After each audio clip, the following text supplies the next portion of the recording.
नमस्कार दोस्तों, हम लोग वर्ल्ड ज्योग्राफी की सीरीज कर रहे हैं जिसमें हम लोगों ने नॉर्थ अमेरिका के बारे में पढ़ा और उसके बाद में अब हम लोग दक्षिणी अमेरिका के बारे में पढ़ेंगे। ठीक है, कुछ सामान्य जानकारी पहले हम लोग डिस्कस कर लेते हैं साउथ अमेरिका के बारे में। साउथ अमेरिका के उत्तर में ये जो मुख्य भूमि है, एक बार इसको देख लीजिए। इस प्रकार का ये साउथ अमेरिका का मैप है जिसमें साउथ अमेरिका के ऊपर या नॉर्थ में आपको कैरेबियन सी मिलेगा, कैरेबियन सागर बोलते हैं इसको। ठीक है, ईस्ट में आपको अटलांटिक महासागर मिलेगा, वेस्ट में आपको पैसिफिक यानी प्रशांत महासागर मिलेगा। ठीक है, दक्षिण में आपको दक्षिणी महासागर की जलराशि मिलेगी आपको। उसके बीच में ये जो मुख्य भूमि है ये दक्षिणी अमेरिका है। इसके ऊपर में एक थोड़ा सा लैंड यानी भूमि से जुड़ा हुआ पार्ट है जिसको पनामा कहते हैं। ठीक है, पनामा नाम का एक देश है जो कि साउथ अमेरिका से मुख्य भूमि से जुड़ा हुआ है और मध्य अमेरिकी देश का सबसे साउथ यानी सबसे दक्षिणी देश है। उसके माध्यम से साउथ अमेरिका जुड़ा हुआ है। सामान्य जानकारी के बाद में हम लोग इसमें मेजर लैंडफॉर्म के बारे में डिस्कस करते हैं। सबसे पहले हम लोग पर्वतों के बारे में देखेंगे। दक्षिणी अमेरिका के प्रमुख पर्वत कौन कौन से हैं, मुख्य पर्वत हम लोग डिस्कस करते हैं। सबसे पहले एंडीज पर्वत के बारे में हम लोग पढ़ेंगे। ठीक है, इससे पहले एक बार मैं आपको सामान्य जानकारी और बता देता हूँ। साउथ अमेरिका में टोटल 13 देश है मुख्य भूमि पर, जिसमें से 12 देश तो साउथ अमेरिका के हैं यानी साउथ अमेरिका महाद्वीप के हैं। एक देश जिसके ऊपर फ्रांस का अधिकार है। ठीक है, यहाँ पर एक फ्रेंच गुयाना है जिसके ऊपर फ्रांस का अधिकार है। उसके बाद में सूरीनाम है, उसके जस्ट पास में गुयाना है। उसके बाद में आपको वेनेजुएला दिखेगा, वेनेजुएला के पास में कोलंबिया है, यहाँ पर कोलंबिया के पास में यहाँ इक्वेडोर है, इक्वेडोर के बाद में आपको पेरू, पेरू के बाद में नीचे चिली, चिली के जस्ट इस तरफ अर्जेंटीना, अर्जेंटीना के ऊपर आप लोग देखोगे तो यहाँ पर एक उरुग्वे है और यहाँ पर ब्राज़ील है। साउथ अमेरिका में 2 देश लैंडलॉक है। ठीक है, एक आपको मिलेगा बोलिविया और दूसरा मिलेगा आपको पराग्वे। ठीक है, ये एक्स्ट्रा फैक्ट है, आप लोग ध्यान रखिए।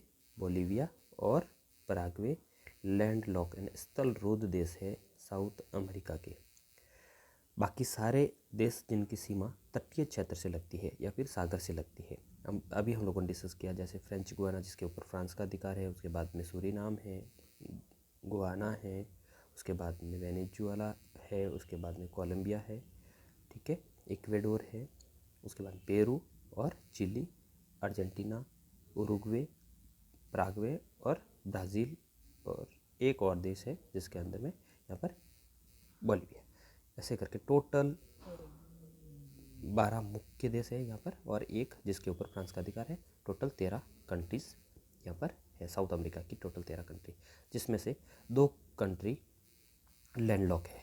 लैंडलॉक देश उसे कहते हैं दोस्तों, इसको हिंदी में स्थलरूढ़ कहते हैं, और स्थलरूढ़ उन देशों को कहा जाता है जिनकी सीमा तटीय क्षेत्र से या फिर सागर से स्पर्श ना करती हो, सागर से जुड़ी हुई ना हो। इस प्रकार यहाँ पर 1-2 लैंडलॉक देश है जिसको हम लोग शॉर्ट में बोलिविया और पराग्वे कहते हैं। बीपी के नाम से आप लोग जान या फिर याद कर सकते हैं। बीपी साउथ अमेरिका के 2 लैंडलॉक देश है, बाकी सारे देशों की सीमाएं सागर से लगती है। इसके बाद में हम लोग पर्वतों के बारे में डिस्कस करते हैं। सामान्य जानकारी हो गई। पहला डिस्कशन है प्रमुख पर्वत में एंडीज पर्वत। ठीक है, ये जो देख रहे हो आप लोग, ये श्रेणी, ये पर्वत श्रेणी एंडीज पर्वत श्रेणी है साउथ अमेरिका के पश्चिम में। इसका विस्तार है नॉर्थ टू साउथ की ओर। ठीक है, इसके बारे में कुछ इम्पोर्टेंट पॉइंट के बारे में पढ़ते हैं हम लोग। पहला पॉइंट, यह दक्षिणी अमेरिका की पश्चिमी भाग में स्थित है, अभी बताया मैंने आपको, स्थित पर्वत है।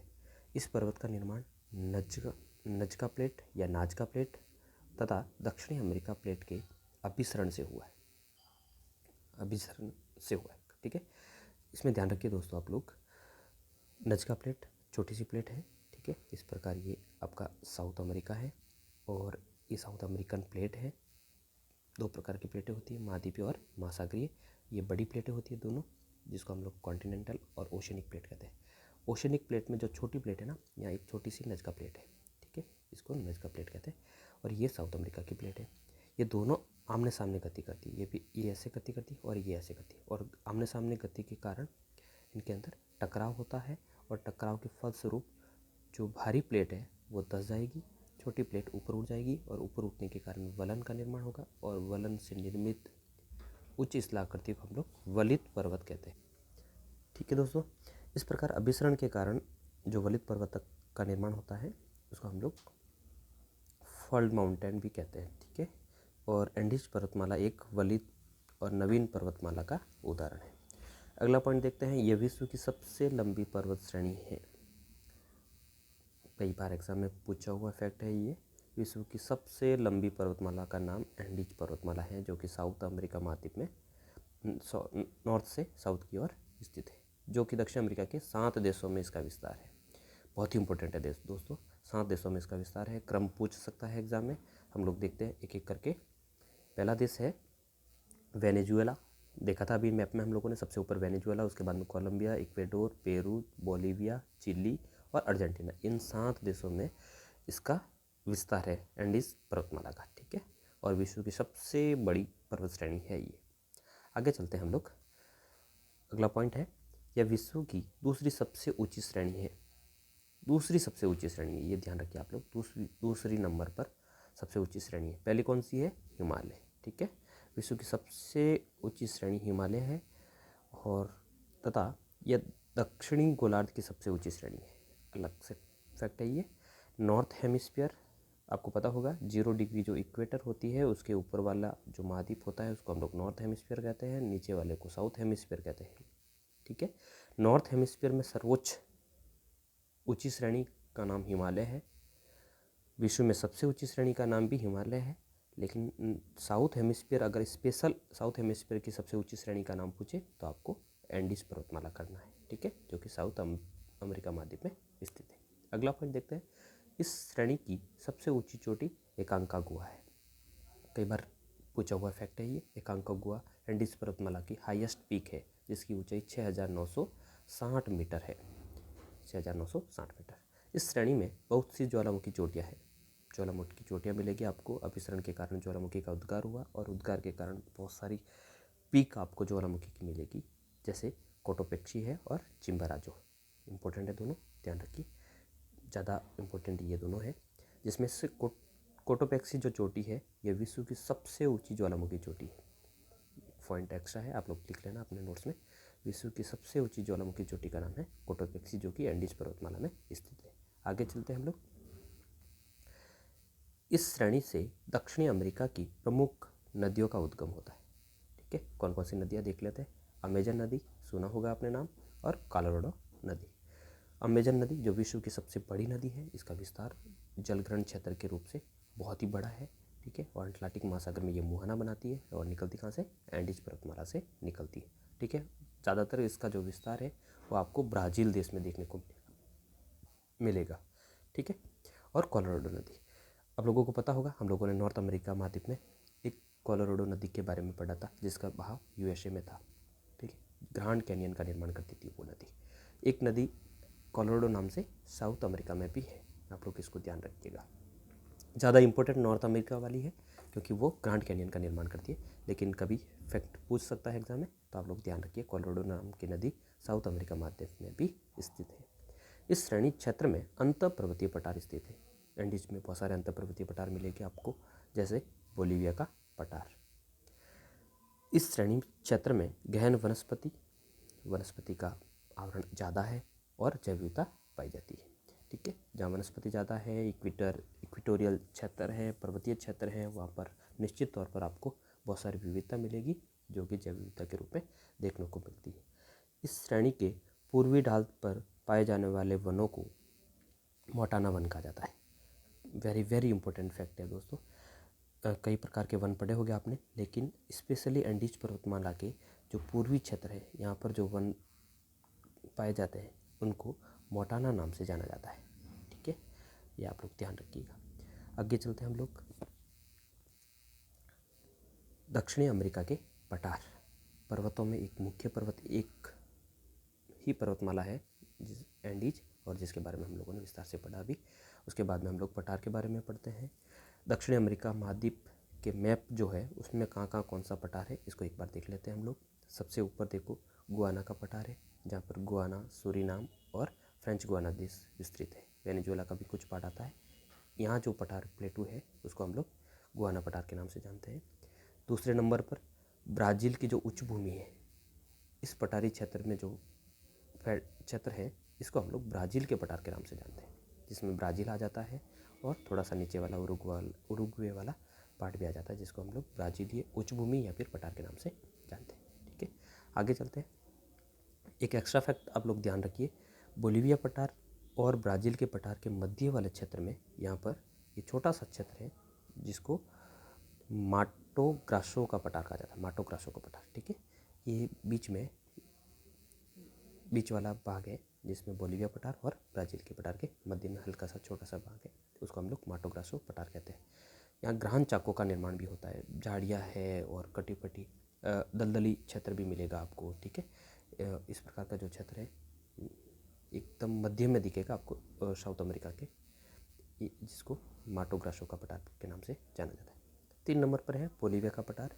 ठीक है, ये वाला पूरा विस्तार ऊपर से लगाकर, ठीक है, कोलंबिया देश, फिर इक्वेडोर हो गया, फिर पेरू हो गया। ठीक है, ये इसका पूरा क्षेत्र ये जो है ये आपको बोलीविया का पठार के नाम से जाना जाता है। ठीक है, थोड़ा सा ब्राज़ील वाला पार्ट भी आ जाता है।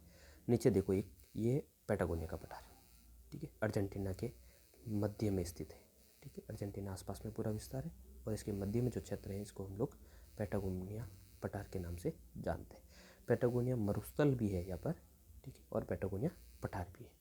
चलो एक एक करते हम लोग डिस्कस करते हैं अब दक्षिण अमेरिका के प्रमुख पठारों को। पहला पठार है गुआना का पठार। ठीक है, पहला पॉइंट है इसमें दक्षिण अमेरिका के उत्तरी भाग में स्थित पठार है। इसका जो लोकेशन है वो आपको साउथ अमेरिका के नॉर्थ में दिखेगा, मैप में देखा अभी हम लोगों ने।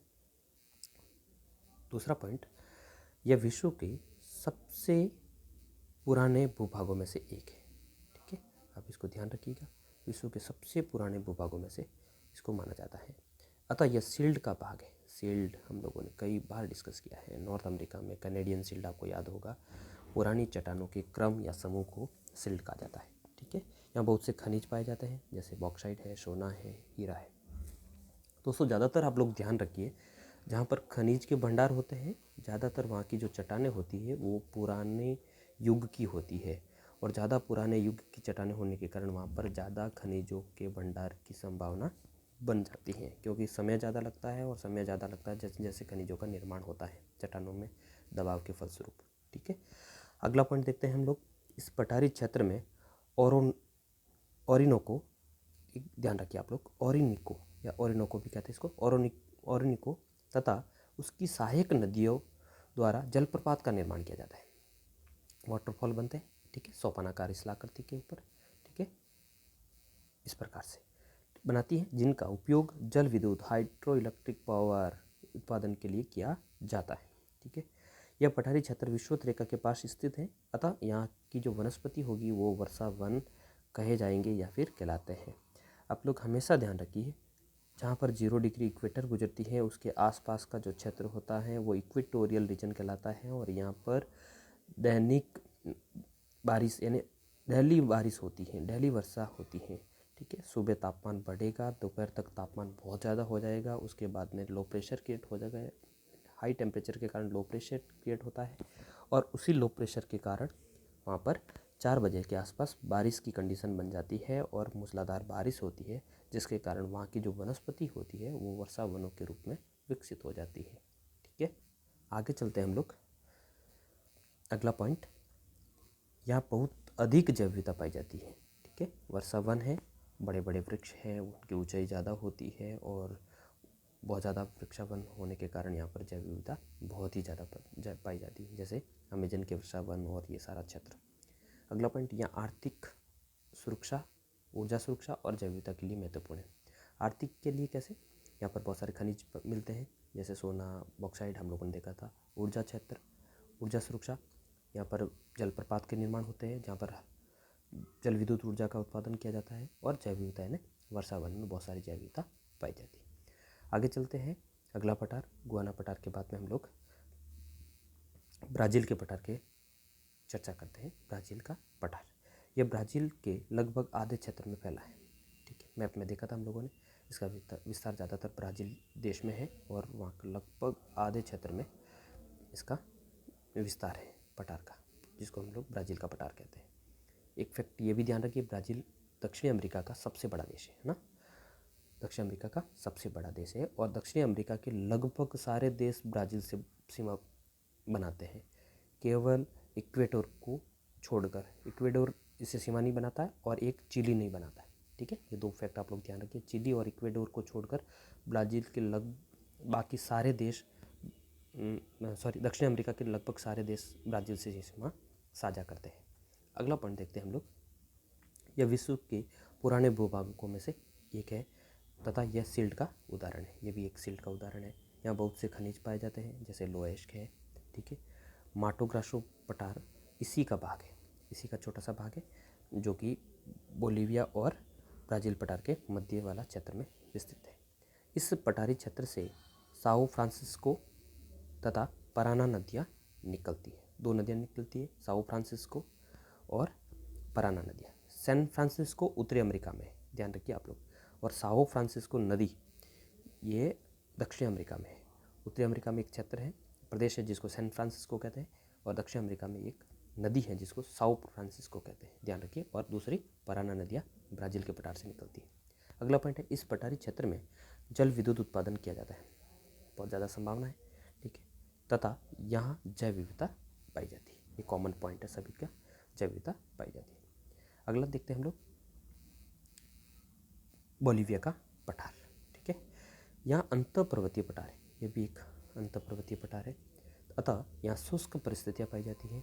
शुष्क ड्राई कंडीशन आपको मिलेगी यहाँ पर। ठीक है, बारिश कम होती है इसलिए ये शुष्क परिस्थितियाँ पाई जाती है। इस पठार पर लवणीय झीलें पाई जाती है। अंतःपर्वतीय पठार होने के कारण इस पठार के आसपास का जो पार्ट है वो पर्वतों से ढका हुआ है ना, आवरण हो रखा है। इसके कारण बारिश जो आती है, मानसून की जो हवाएं आती हैं वो बाहर की तरफ, यानी जो बाहर की जो साइड है पर्वत की, अवरोध के कारण ये इस साइड में तो बारिश हो जाती है लेकिन अंदर की साइड में बारिश नहीं हो पाती, इसलिए ये वृष्टि छाया प्रदेश का निर्माण हो जाता है, रेन शैडो एरिया। ठीक है, और वृष्टि छाया प्रदेश का मतलब होता है जहाँ पर बारिश नहीं हो पाती है या फिर नहीं पहुँच पाती। इस क्षेत्र में हो रही है लेकिन ये पर्वत के कारण अंदर की साइड में नहीं हो रही है, और अंदर की साइड में ये पठार अवस्थित है जिसको बोलीविया का पठार कहते हैं। अगला पॉइंट देखते हैं हम लोग, इस पठार पर मीठे पानी की झील टिटिकाका अवस्थित है। ठीक है, ये इंपॉर्टेंट है, टिटिकाका झील एक मीठे पानी की झील है, लेकिन ज़्यादातर इस बोलीविया पठार में आपको लवणीय झीलें देखने को मिलेगी। यह ज्वालामुखी पठार है। ठीक है, इसका निर्माण ज्वालामुखी के कारण हुआ है, तथा इस पठार पर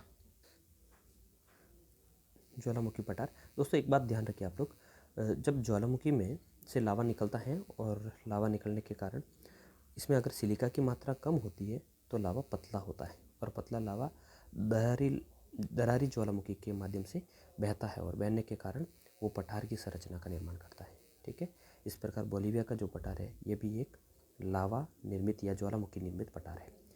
आगे देखते हैं, तथा इस पठार पर लावा की परतें पाई जाती है। ठीक है, अभी बताया था मैंने, दरार के माध्यम से लावा निकलता है और लावा निकलने के कारण वो दरारें परतों के रूप में इकट्ठी हो जाती हैं, संग्रहित हो जाती है ऐसे, और जब ज्वालामुखी का उद्गार बंद हो जाता है तो ये पठार का रूप ले लेता है और पठार के रूप में हमारे सामने स्थित होता है। आगे देखते हैं हम लोग, इस पठारी क्षेत्र में टिन और अनेक प्रकार के खनिजों के भंडार पाए जाते हैं। इस पठार पर बोलीविया की राजधानी लापाज स्थित है, जो विश्व की सबसे ऊंची राजधानी है। ठीक है, लापाज विश्व की सबसे ऊंची यानी हाईएस्ट अल्टीट्यूड यानी ऊंचाई पर स्थित राजधानी है। आगे चलते हैं हम लोग, बोलीविया के पठार के बाद में पैटागोनिया का पठार डिस्कस करते हैं। चौथा पठार पैटागोनिया का पठार।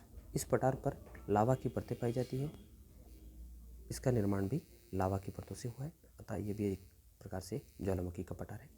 यह पठार एंडीज पर्वत के वृष्टि छाया क्षेत्र में स्थित है, अतः यहाँ की शुष्क परिस्थितियाँ पाई जाती है, हम लोगों ने डिस्कस किया था।